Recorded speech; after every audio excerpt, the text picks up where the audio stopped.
நிறைய பேர் சொல்றாங்க இவர்கள் எல்லாம் ரசிகர்கள் கூட்டம், இவர்கள் எல்லாம் நம்ம சாதாரணமாக கையாண்டு விடலாம், சாதாரணமாக அணுகி விடலாம் என்று நினைக்கிறாங்க.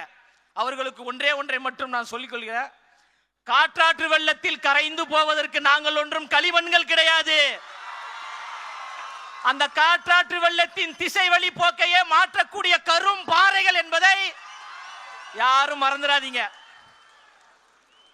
அவர் என்ன சாதாரண தலைவரா? அவர் என்ன சாதாரண தலைவரான தமிழ்நாட்டில் சரித்திரத்தை ஏற்படுத்தக்கூடிய ஒரு தலைவர், வெற்றி வீரராக, மாண்புமிகு தலைவராக, மண்ணின் மைந்தராக, பச்சை தமிழராக, நம் வீட்டில் இருக்கக்கூடிய அண்ணாவாக அண்ணாவாக அண்ணாவாக வருகிறார்.